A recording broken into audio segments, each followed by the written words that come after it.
comes the humping dog. Here we go. He's humping right now. Oh, Lord. It's never, this dog gets no privacy. This is a sex positive show. It is. No Hump away. here. Knock yourself out. Go ahead, Dean. Go ahead, Dean. Sorry. Here we go. Ready? And welcome back to the Dean Obeidallah Show. We're live here Friday, December 19th.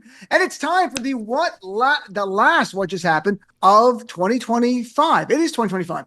And we have two great people. A third might join us. You never know, because fans just show up here or there. Lizz Winstead's back, comedian, co-creator of The Daily Show, activist, tireless activist, creator of Abortion Access Fund, and host of the podcast Feminist Buzzkills. And apparently it was Lizz Winstead Day in Minnesota yesterday. Is that true? It was.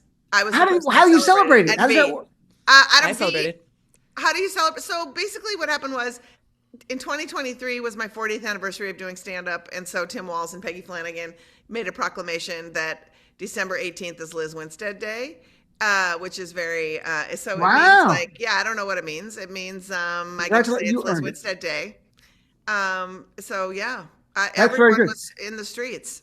Yeah, December you celebrate 17th. by looking really cool and funny and getting an abortion. I mean, that's and getting an what I did. abortion and taking to the streets and breaking ice and standing up for the Somali community. Abortion for everyone. Let me introduce the other voice that is speaking now because I didn't yet. And so if you're watching on video, you're like, who is that voice? They know my voice. Spehar, award-winning digital journalist, TikTok personality, podcaster, created Under the Desk News, which now I think has more than 5 million followers on all different social media platforms. This is huge. Yeah. Thanks this to is why you, you get the big guests. Yeah, because Dean brings me on his show, and then I get to meet his good, fun folks, and then they come follow me, and then we go follow you. Poach them. You're a poacher. Yes, this is very good. I'm a cloud chaser. I'm a coattail rider. Absolutely. December and you also are the only person who celebrated Lizz Winstead Day outside of anyone.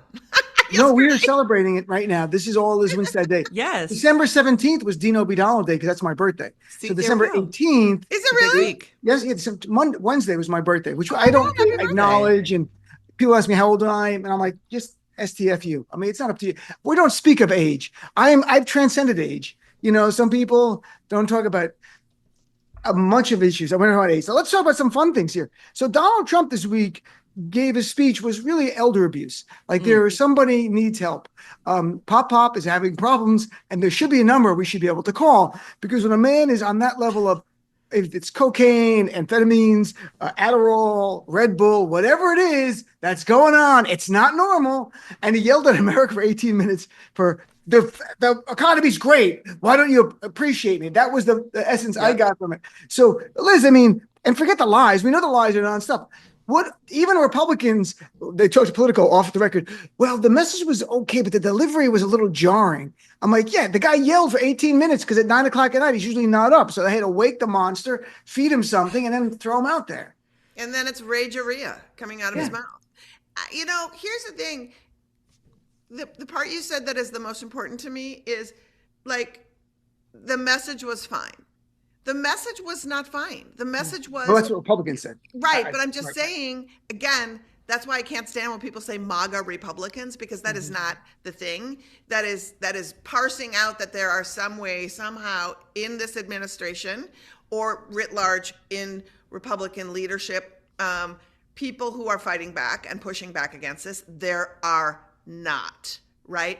And so to listen to him say, you know, that we've dropped the price of drugs 6,000% or something. We're actually forking out cash for people when they have medicine. And my favorite one was transgender for everybody. Yeah. Not transgender for transgender people. That's a great line that you put. Transgender for everyone. It's like an Oprah thing. You get transgender. Yeah. Everybody gets transgender. Look under your seats. There's transgender right for you. Yeah. Also, yeah, somebody, I don't know, was posting that yesterday I saw that Jesus was a virgin birth and came only from Mary, that Jesus only has one set of chromosomes. So Jesus is technically a trans man. So take that, Christians, and think about that for a hot minute. There you go. Very interesting. I think we've made news. Jesus, the trans man, says Lizz Winstead, co-created The Daily Show. I like that. What was your take of the Screamer Fest? Like, he just went up there and yelled at people. I didn't watch it live, but I saw clips. I'm like, there's something wrong here with my volume. Nope, it was him. I like to think that there is resistance all amongst us. And I like to believe that whoever the creative director running the teleprompter was like, fuck this guy, zoop, and made it go double time. And was like, I'm going to rush him through this. I'm going to make that teleprompter go double time. And I'm getting out of here. I'm sick of this guy. So to me, perhaps we have someone on the inside providing resistance. And it's not just the drugs.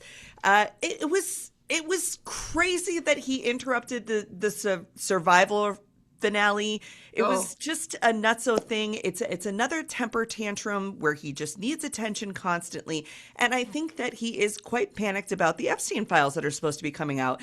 And he can't get people to love him. And this was supposed to be his like redemption tour. And it's not happening because what he could say on the campaign trail to promise people different things that could potentially come true. Well, you've been in there for a year, my guy. And we know that things are not affordable. We know that things don't feel good. And you just can't come on and blame Joe Biden anymore. Joe Biden's at home in Delaware fighting cancer. You know, he's not responsible for this.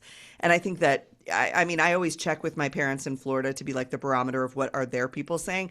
And they were like, it was annoying and nonsense. And why was he screaming? I don't like his attitude with me right now. He seems like he's losing control. I was like, oh, okay. So. Did you see the way he moved his hands too? Like he was hitting the words, like and like it wasn't like it's like Ed got it. Like this kind of thing. We were getting the accordion. We were getting the like this defiant hands. What is happening with this man? So Liz, who was that speech for? Was it on? I'm not kidding. Was it to tell Americans, you're not really suffering, prices are really not higher, and just love me? I mean, I don't understand the speech. I don't know who it was for. Why give that speech? Sometimes I feel it's for, and I felt this way a lot of times about the right-wing media, and I talk about this in relation to when my parents were still alive, is that they watch Fox News because it was the loudest network. It's like, you know what? I can actually hear this. This will now be my truth because somebody is speaking. So is it for elderly people who just literally like are having a hard time hearing? Their hearing is like now getting worse and worse. And so someone yelling things at them is something they can hear. But I honestly don't know, because to go back to V's point, which I think is a really smart one, which is he can't get people to love him. And I think that he's never been able to get people to love him. And if like, everybody who actually has experienced love, and especially physical love, knows that there needs to be foreplay before you start hammering somebody. And like, he just like slid it in dry, man. That's what he did to the American people. You're saying Trump hammered America? Yeah. I'm saying Trump hammered America dry. That is what I'm saying happened last night. Trump humped America the way your dog is humping a rat. Yes.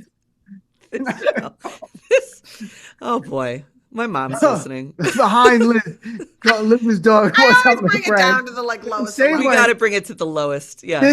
There was not even eye contact. It was just... So anyway, you guys, here's what I think. I can't even look at you and say it. I just have to put my hands up. And this is funny. This is good radio, isn't it? Too bad everyone can't see this, but I'm going to post this on the YouTube channel for the show Saturday mornings. People can watch us laugh giddily at Liz's dog's humping. So tonight Trump's giving a speech in North Carolina. Same thing. Going to tell them the economy is great. This doesn't make. It's not like you're selling a policy that is out there and you're like, here's my policy. Here's how it's going to work. It's denial. Yep. The economy is really good. Why don't you appreciate me and blame Joe Biden because Trump just dominated the news for a full year? It seems like Biden was president like 5 years ago. Like you can't say Biden, really. I'm not even kidding. Like it doesn't like Biden. Who? Like so he's in North Carolina. Same bullshit. Is there any political benefit to it that I'm missing? Is it based on like this? I have a big military following, and a lot of my friends are active duty currently. And so I was asking them, talk to me about the 1776 check. Did you get it? And at first they were like, no. And then today, one of my friends called and they were like, yo, I got it. I got the 1776 check. And I was like, okay, can you explain it to me? And he's a high-ranking officer in the Army. And he was like, I am actually really frightened about this because like I make enough money. I know where this came from, but the way that he understands it is it's not new money. They took money from the big, beautiful bill that passed that was an appropriation that was supposed to give a cost of living increase to folks because the on-base housing is just completely not, I mean, it's full of mold. It's not inhabitable. And so they have to put people in apartments that are near bases as opposed to being on base. And so this was passed in the big, beautiful bill to give those folks the ability to rent an apartment and say like outside Fayetteville, or even, you know, some of these folks live in like Frederick, Maryland, like it's a very expensive place to live, or outside New York or major cities. And so they actually took the housing allowance increase and they put it into this check, the 1776 check. So what he's worried about is like the guys that report to him and gals that report to him are going to think this is new money, spend it on toys for their kids, Christmas, and then they're not going to get the housing increase. And then how are they going to pay their rent? So he was immediately going out to his, you know, reports and saying, put that check in your savings, okay? Because what you thought was coming for the housing increase is not coming. That's this money that he sort of like made it look like a special Christmas bonus, but it's not. So that's what I think he's going to talk about that check tonight. And he's going to say the soldiers got their Christmas bonus, their warrior dividend. Be very cautious with that money, guys, because it's not. It's like if you have $20 in your left pocket and you put it in your right pocket, it's not new money. Well, also, Dean, like, please clip that, what we just said, and please put it on social and share it with, like, collaborate with me on Instagram, because I want that out there. Because also, We'll do that. Because also, even that's about $110 a month to bump up your housing, which is nothing. Well, and that is, let me add one thing to this, Liz, also, please. is the way that it comes through technically as a bonus, which is taxed, and the BAH is not taxed. So it's even less money potentially than what they would have gotten just for their. It's ugly, that's guys. great. It's ugly. I'm actually flagging it right now for Aaron and Matt to literally pull that clip, because I think it's very good. It's an explanation I've not heard anywhere. And maybe in the Military Times, if I go read it, maybe there's some article about it there, because I have on occasion went to read that when there's things with the military. And we're talking about friends, Lizz Winstead and V Sphere. So this is what I find the most interesting about Trump is that NPR poll, and forget the approval rating, it's at 7 in 10 Americans say the cost of living in their area is unaffordable, including nearly half of Republicans. So you've got half of Republicans saying that. This is almost like heresy. They're saying something critical of Trump, even though it's around. They're not direct Trump, but they know deep down 50%. And you've got 3/4 of independents and Democrats saying, yeah, things are unaffordable. And I've mentioned on the show I go to Trader Joe's all the time. I mentioned it's across the street from me. The first time, the last month and a half, I've noticed buying the same things and a noticeable increase in prices. And that's like an inflation busting store. Yeah. Like I love it. Like nothing is brand name. Like it's just Joe's. I'm like, okay, sounds good. I'll take it. So if I'm feeling, I can't imagine Whole Foods, like how you buy that on layaway. I mean, I don't know what's going on. So Liz, what are you seeing? You're in Minnesota now. Are people talking about prices? It depends where you live in the state. Like what's going on? I mean, they are. I mean, two things I want to say is, you know, Biden made the fatal mistake when running to try to convince people their experiences weren't their experiences. This is what we're doing. This is what the economy is. This is great. And people cited that as that, and a handover, then Kamala actually took that message and kind of ran with it. People cited that as one of the reasons that we lost, because of the out-of-touch nature of it, right? So we know it's an ill-conceived idea to convince people their reality is something else. But to your point about cost, I am in a place that heating costs are about to skyrocket here. I normally, I'm somebody who does okay. I normally have prime rib for my Christmas Eve dinner. I'm having a pork roast this year because I don't want Dean to come, and it's pork. Thank you. When Zoran's mayor, we won't have that in New York. We won't no more pork. No, throw it out. But like, it's very real. When you have a prime rib that is $29 a pound, $29 a pound. Wow. For something that is normally expensive. Normally, last year, I think I look back, I think it was $16 a pound. I was going to say it was 16 to 18, yeah. Yeah, so that's a jump. And then you look at, we look at our gutters. Replacing your gutters is really huge here in a cold place because the icicles come down. That's really expensive. So like living in a climate where we have weather, just experiencing what's happening now, people are scared, right? They're scared about their heating. That's another thing you add on to. You're scared about what's going to happen with your healthcare, what's going to happen. Your food is through the roof, so I think that the perceived gaslight, that they thought Biden was lying to them when the economy was inching. It wasn't great and people were still hurting, but it was inching to the positive to now having that dovetail into somebody who is reversing that and saying that it's still positive. The psyche is really intense. It's very intense for people because they think that they've lived a perceived reality of somebody not caring that wasn't real. And then now they have somebody who actually isn't caring and really ruining their lives. And I think that we need to really think about that because it is now in the core of how people are feeling. V, what would you recommend that Democrats say on the issue of affordability and that to make it resonate, that we understand what people are going through, and that also we have some answers. We're not just saying affordability, but here we're going to be bold and have some initiatives to address it. Well, I'm going to tell you what I told the Senate Democrats just 2 weeks ago when I was in D.C. and I got to address them and the DNC. And I was like, the affordability thing makes sense, but you have to relate it to what people are actually doing. Like when I explained tariffs, I explained that the cost of Celsius would go up because the aluminum that we import to put in the cans, or the cost of your craft beer will go up by X many cents. And then you could really sort of put that in a one-to-one how it goes. So the way I've been describing affordability right now is you'll hear the news report that spending for Christmas hasn't changed, right? That they thought they would see a dip in spending and they haven't. People are spending.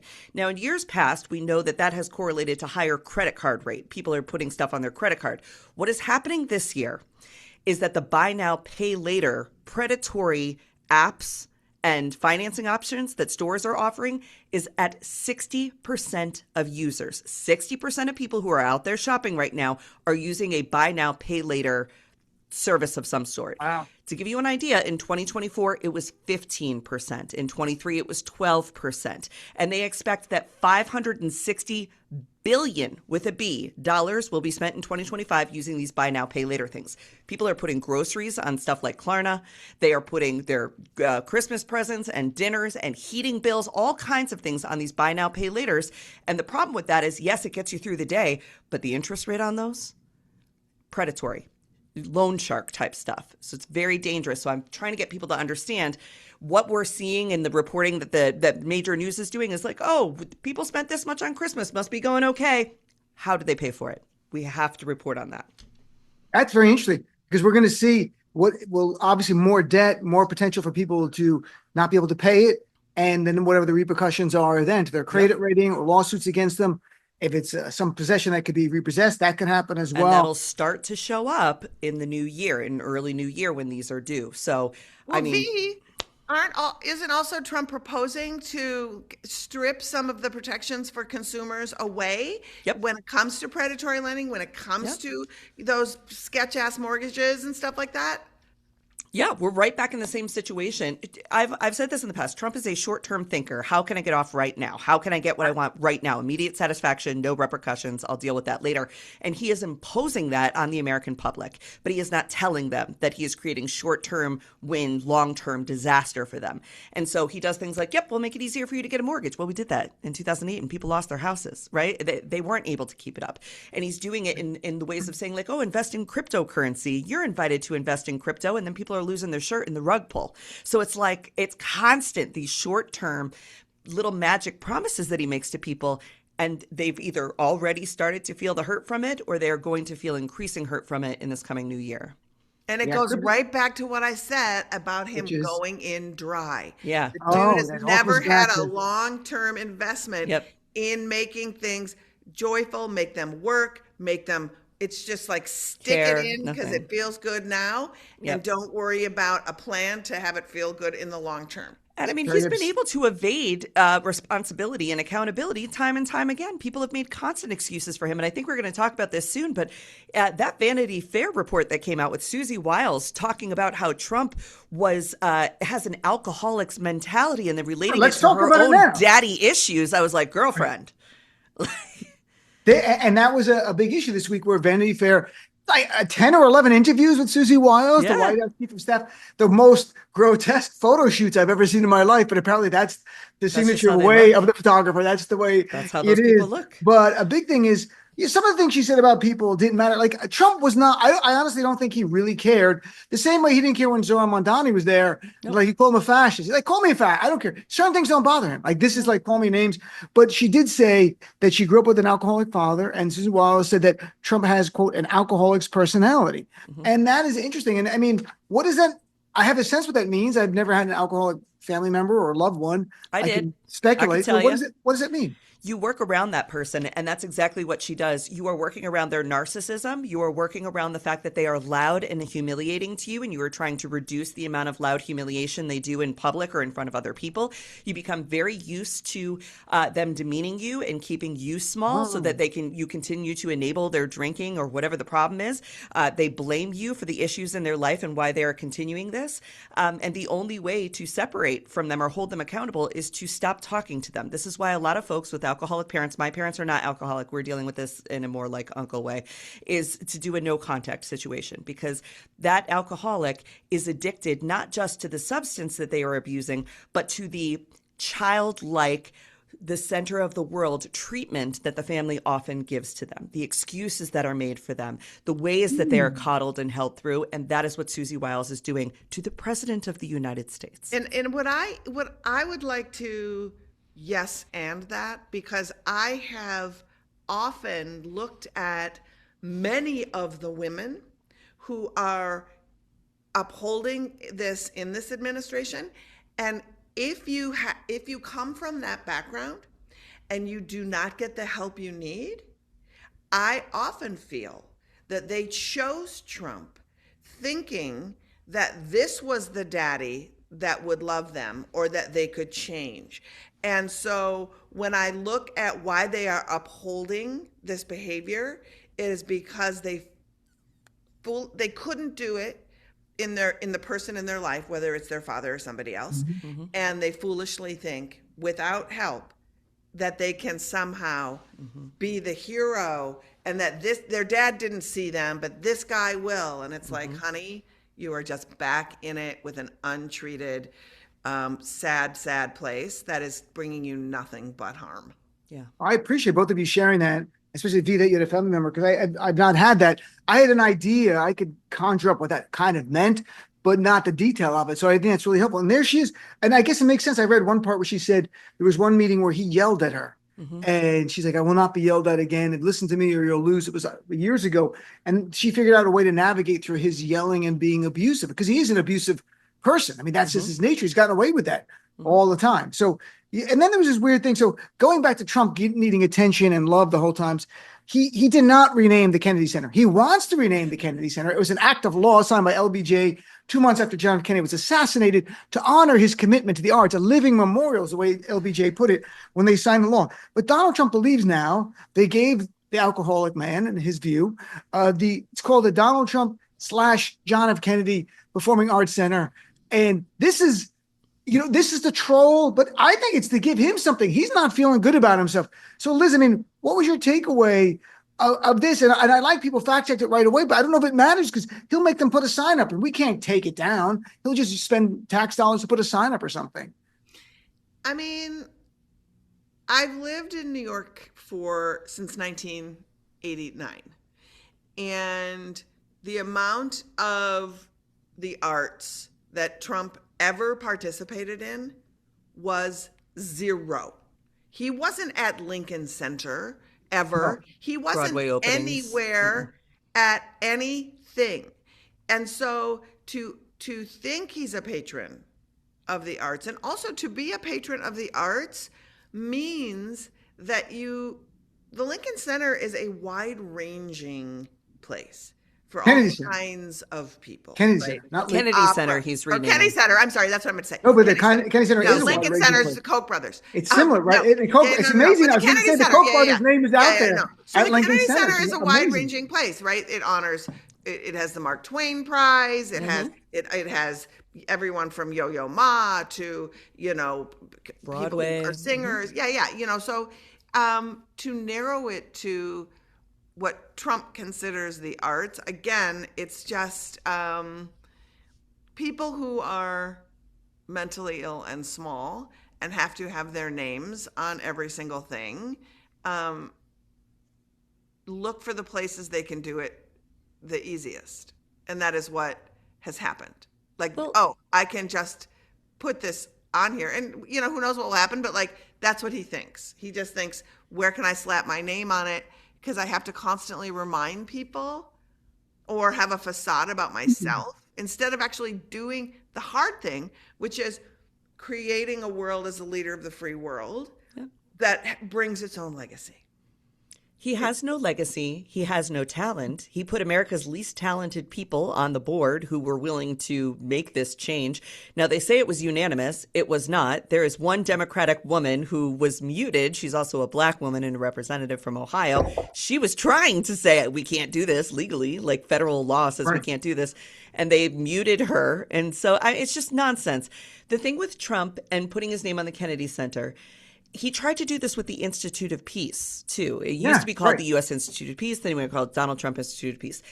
Put your stupid sign, you humiliating joke of an untalented hack, wherever you want. They'll take it down someday.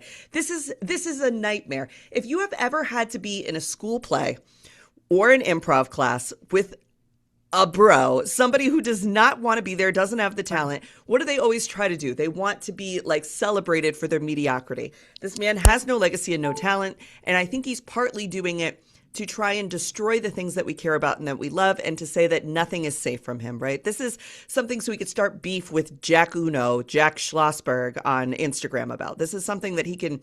It is trolling, but I think he also genuinely believes that he is a Renaissance man, and that it could not be further from the truth. His favorite musical is Cats, for Christ's sake, which no shade to Cats, but I don't know whether it's anybody's favorite. Did he say it was Cats? You're not kidding? I'm dead serious. His favorite musical is Cats, quickly followed by The Phantom of the Opera, which of course is the story of a grotesque man who lives in isolation and stalks a young girl into a trance until she leaves who is suited better for her and keeps her in captivity in the basement. So, like, yes, of course. That's perfect. That's the Trump story. Look, I would name a prison after him, his prison, but that's the only place. And we live in New York City. And on some level, it's not something I want to talk about much, but I want to touch on his smear of Rob Reiner and Michelle Reiner. I think it's because the outpouring of love to Rob Reiner that happened. And Donald Trump sees that. And, I talked to someone, a source, we'll say, who said to me that it's very unlikely he wrote it, but he was shown it and he approved it. And because someone wrote it knowing he would like that, taking a dig at Rob Reiner, because Trump is seeing all this accolades going out for Rob Reiner for his films, all that stuff. And people aren't talking about the politics because they didn't care. He was more defined by his art. And there's Trump doing something that even made a few scumbags in MAGA, which, look, if you helped elect this guy and you're going to gently push back on this, I could care less about you. But there were some reports of some Republicans going, this is ridiculous. But it really was, it was something that was so disgusting. It was like viscerally upset me. Like the same way you called a reporter piggy recently, that same thing, like it was visceral. I had this visceral reaction of like hate and anger towards him. That is not typical thing where I laugh it off or I go, he's trolling. So, I mean, Liz, what was your reaction? And what was your favorite Rob Reiner film on a more positive note as well? I guess my reaction was, I'm still not over the silence around grab him by the pussy. So I'm sorry. When you co-sign from that point forward, I have no expectations. And it's why I have very little compassion for people trying to find their way around it, or like there's evil people who are co-signing on this person and who are enabling this person, who are co-signing on pedophilia and who are co-signing on all of it. So my reaction to it was just more visceral hatred. That's my reaction, because it's and it wasn't even towards the comment from Trump. It was the yet again silence of people who should be outraged that the supposed political party that they belong to has become this, and they have just become it as well. So that's my rage. So my favorite movie is really hard because it's sort of like asking me what my favorite food is. So you like many. My favorite romantic comedy was American President. My favorite, probably overall, is Spinal Tap.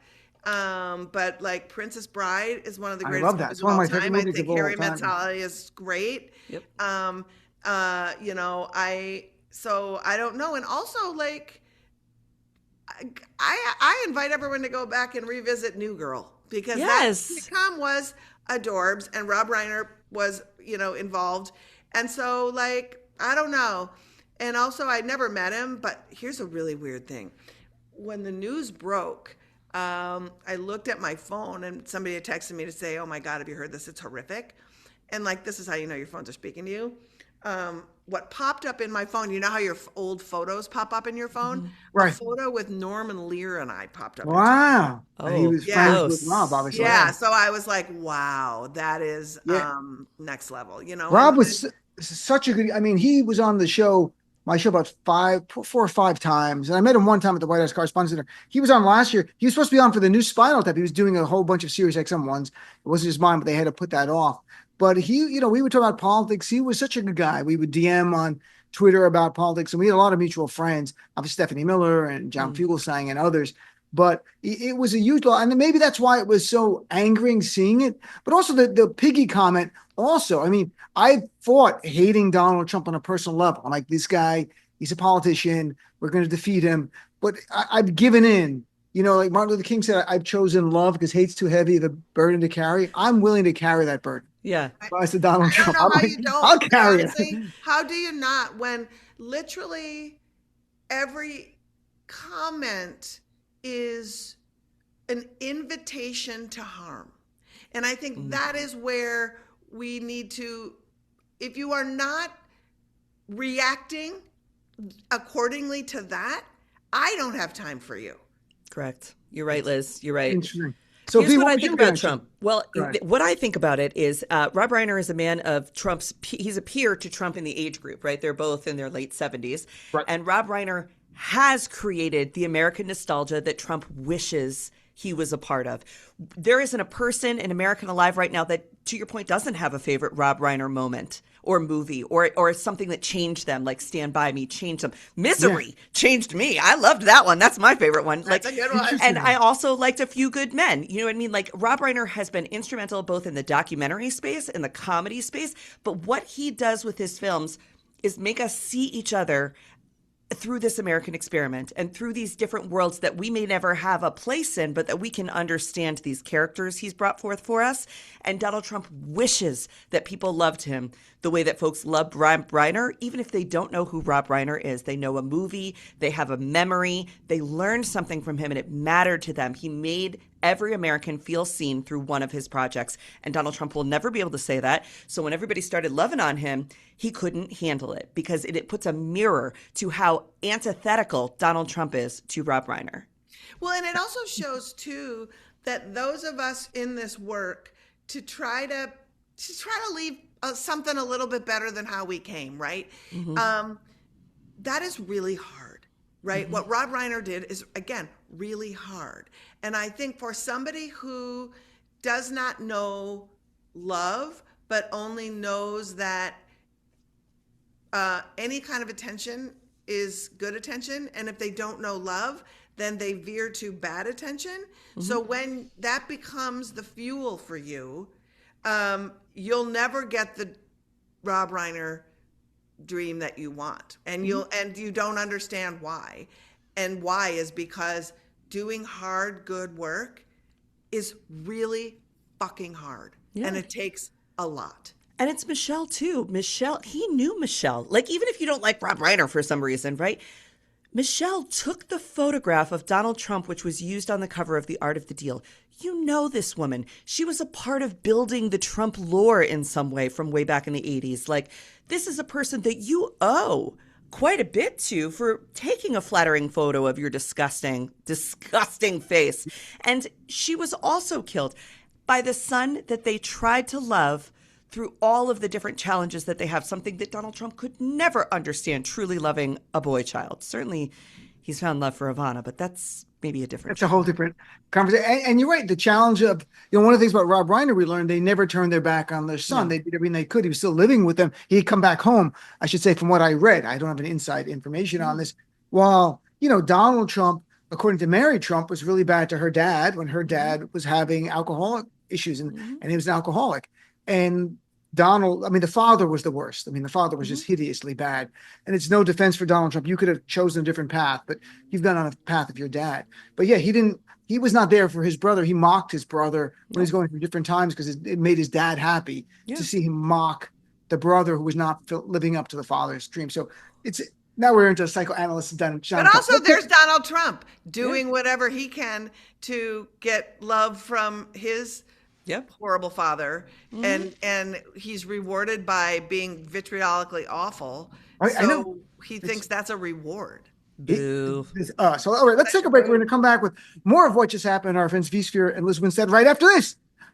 And welcome back to the Dean Obeidallah Show on What Just Happened. And look, vSphere and Lizz Winstead are still here. Now, both of you are here. And I think, at first I was going to mock this, but I think maybe looking around at the lineup, there could be something. The Equal Employment Opportunity Commission, Andrea Lucas, put out a video this week asking, and I'm not kidding, folks, I'll just read it. Are you a white male who's experienced discrimination at work based on your race or sex? You may have a claim to recover money under federal civil rights laws. Contact the EEOC as soon as possible. This is a video that they put out. A white woman saying to white men, are you been discriminated against? And I look at the panel and I'm like, I'm half white because I'm half European on the Italian side, half Arab, and I'm Muslim. So I'm not really, and there's no other white guys here. So maybe Andrea Lucas is onto something. We are discriminating against white men. What's going on? Liz, is it finally time we address that systemic racism against white men that is so permeated in our society for 200 plus years? And no one's had the courage to talk about it until Andrea Lucas under Trump. It is. No, it's real though. I saw the video. I thought it was an SNL thing. I'm like, what is this? No. I looked at this has been the pattern and the drumbeat. Convince white men who have just been insufficiently unfuckable or just not really tried that they are actually being discriminated against. I mean, the question, like we all ask, is where in your path has there been a roadblock or a hurdle or even a tiny crumb with which you had to step over to find success? Where are those hurdles of somebody saying, I'm going to judge you right off the bat by your whiteness? Your white maleness. Your white maleness. So I look at the data of who runs most things, and it turns out that it's white men. And so I go and we'll wrap with this. This is why patriarchy hurts everybody, because you have created a system that is failing you. And so maybe if you think it's failing you, have a look at it, because if everybody has an equal opportunity, then everybody has to work hard. But as I said before, working hard is hard. And so if you want a shortcut, I can't help you. I don't know what a shortcut is as a person who's a comedian and a white lady who's been doing it. There was not a bunch of white guys being like, Liz, we'd like to hear from you more. More women on stage with opinions, please. Yeah. And by the way, of the Fortune 500 CEOs in the last few years, is average 90% are white men. Just so people know. But V, let me ask you on a more of a serious note, because polling shows Trump supporters believe discrimination against white people is just as bad, if not worse, than it is against black and brown people. And Trump leaned into that. That's been covering that for years now. When you talk to younger white people, white men, I mean, there might be some who actually believe that they didn't get the job because of a DEI program or because of some discrimination. Or are you finding? I should put a question mark. Well, are you finding that there are people like that? As white male adjacent, as a white Catholic butch lesbian, I think I have a good answer here with all my white guy friends. So it's exactly what Liz said. It's patriarchy, and it's also the fact that white men may be experiencing difficulty, lack of affordability, all of the different things that all of us are facing. But it's not necessarily on account of their race or gender. It is on account of them being forced into the working class and never being actually given true access to the ownership class, right? This goes back to the same fight that we all have. Patriarchy hurts everyone because patriarchy sets the standards for what men can and can't be. And what they've told you since you're a child for decades and decades is don't cry, don't be vulnerable. Well, vulnerability is tied to success. It's tied to community building. It's tied to trust from others. People will invest in you. If you are vulnerable with them, they will be vulnerable with you, and that is how you rise. If you don't come from money, if you come from money, you don't have to do that, right? Because you just Nepo baby your way through or buy your way through, or like Liz said, dry. You go in dry if you have money. But since most of us don't, I can see where some of my guy friends are like, look, I'm not saying that it's racism or sexism that's holding me back, but I do feel held back just like everybody else. And then they can recognize that it is the patriarchy. It is the manosphere telling you things that are not true, saying the reason why you're not getting it because the black farmers, did you see what they just got? They just got a special thing because they're black farmers. And we saw white farmers underneath a Republican. I think it was like the American Defense League the American, whatever that other one is, that's like Republicans legal thing that Pam Bondi's a part of. Go and sue the black farmers for getting the USDA subsidy that was supposed to just make things even. So they have little examples where they are able to prove, maybe there's a DEI office. It doesn't specify. It's everybody except you. And then they believe it because their lived experience is not a joyful one. But it's not because of racism or sexism. It's because the ownership class is playing you for a fool. They're punking you. Yeah, and I would also just add to that, when it comes back to just the systems that were set up, if we could have a conversation with these white guys, right, to say, what really is the dream? Like, what is it? Like, you know what? Has anybody ever asked you, like, what is the dream? And to say to them, and I did a thing about this on my Substack a couple months ago where I talked about how dads of my generation who were people who, we lived in the roles that they're trying to get us back to, right? This whole sort of women do this, men do this. And dads would come home tired, start drinking, get up all over again. There was no invitation to parent. There was no time off. So to be able to share the dreams, if you have a partner and you can co-parent and your partner can help with the expenses and the bills, the richness of what that means for you as a dude is something that feminism fought for you, not just for women, but for you. So that we can actually, because I don't think anybody's ever asked these guys, like, yeah, you feel like people are taking from you, but let's take a step back and have another conversation and have that conversation be, has anybody ever asked you what success and fulfillment looks like for you in a world where you wouldn't be judged what your answer is? And some folks have done little parts of that, right? Like my dad, who I think is the greatest man on earth, right? He's a boomer dad, though. His thing was, I don't want my children to be afraid of me because I was always taught to not bother my father, or he was working too hard, or he didn't have time. And my grandpa felt really disconnected until he was older. He's like, I didn't want you to be afraid of me. I didn't want people to be like, oh, grandpa's not going to like. Grandpa was lonely. And so he drank alone because he was lonely. And so nobody wanted him around because my grandma was like, oh, don't bother him. And she thought she was doing what she was supposed to. So with my dad, he was like, he showed up to our baseball games. He did want to come to my place. He helped my mom sew costumes because he. How old's your dad? My dad is 65. But so, he I'm very much didn't wanted us to be afraid. Exactly. And then with our kids, it's like, I want to make sure that that even more of that happens, right? Like that my brother-in-law can say things like, maybe my sister is the breadwinner and that makes sense. And it's not a humiliation thing. Maybe he's an excellent dad. Like he fulfills that better. So it's like, I think we're getting there, but white dudes need to remember, like you said, feminism fought for this and they have fought for this. This is why you guys don't have the draft anymore, because y'all said, I'm sick of fighting rich man wars.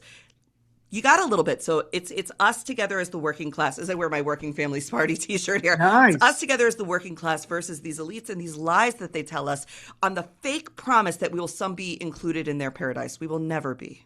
No. Interesting. We're chatting with our friends, V Sphere and Lizz Winstead, on what just happened here. This topic, I wanted to squeeze this in, especially because of V, who's made a life online. Yeah. And I thought of you. The Oscars are going online, the Academy Awards. Yeah, baby. And this is history making, which I bet V There's might not be a gonna host. Broadcast of the Oscars? Oh. No, they're going, but it's not from 2029. But it will not be on ABC any longer. It's been there since 1976.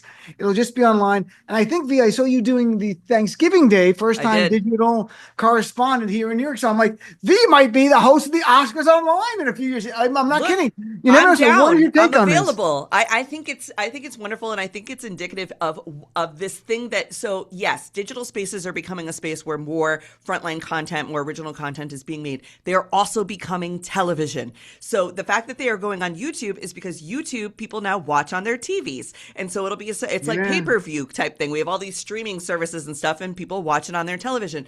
So this is a part of the tail end of the cord cutting of cable, which now I kind of wish I just had cable. Man, I didn't know how good I had it when all my channels were just in one place for one price. But coming to YouTube is because folks will still watch it on television, and the way they can incorporate digital ads is more impactful. Folks don't watch celebrities to learn what to buy anymore. They don't watch commercials with actors to learn what to buy anymore. They talk to people like me and Liz who are like, I like that thing you have.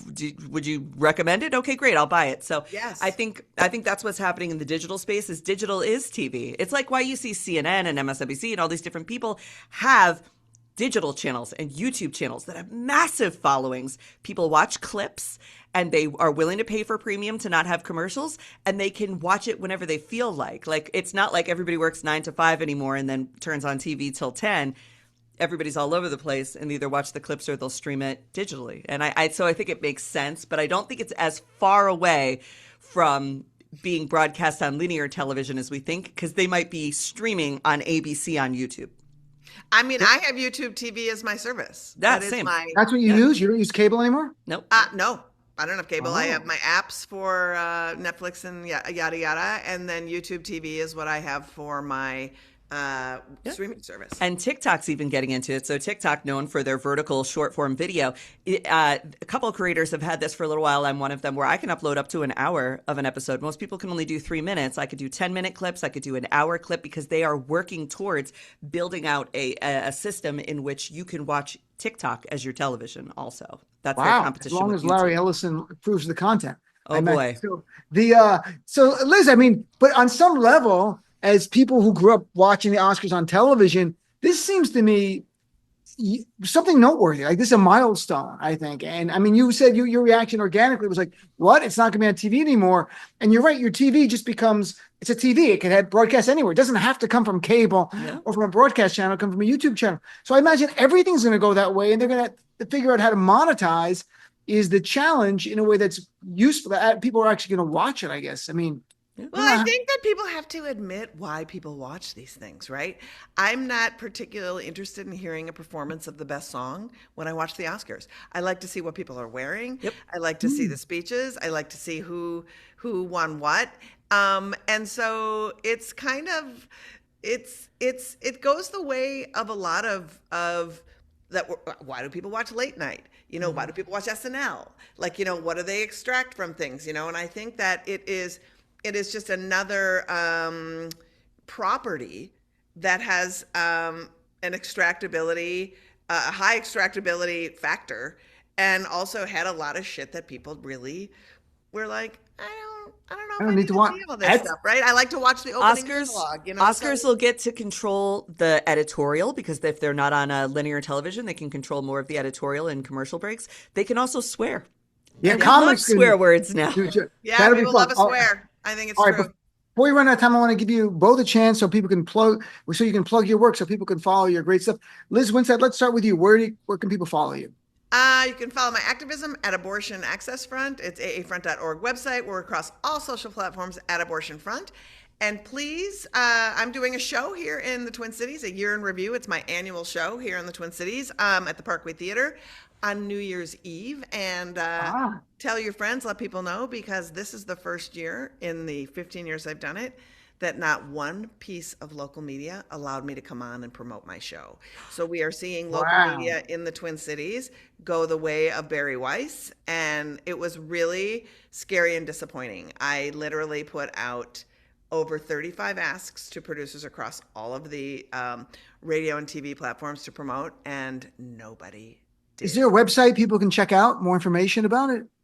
About my show? The show? Yeah. So that, I go to parkwaytheater.com, I think. Parkwaytheater.com. So if you're in Minnesota area, parkwaytheater.com. Come on, New Year's Eve. It's early. Show's at 7, done at 8:30. You can go after dinner afterwards. Oh, that's great. Nice. V, what about you, my friend? So you can find me everywhere at Under the Desk News. We also have Substack now. It's underthedesknews.substack.com. And then just all your social medias. And that's it, really. I have a book coming out in October. I'll hopefully be back with October? that later. Yeah. Oh, it's you'll a be lot- on many times. I'm like We're gonna- finishing it right now. It's Yes. maddening. Oh my All right, God. good luck I with also the didn't book. Be plug fun. the podcast. Whoops, I have a podcast. Oh yeah, podcast. Feminist Buzzkills drops every Friday. We have a year in review show that drops tonight. Check It's a it good all show. out. Well, thank you both. Happy holidays, Merry Christmas, whatever you Happy celebrate. holidays to all of you. Happy Love Thank you, love you. you. Thank you so much for being on. So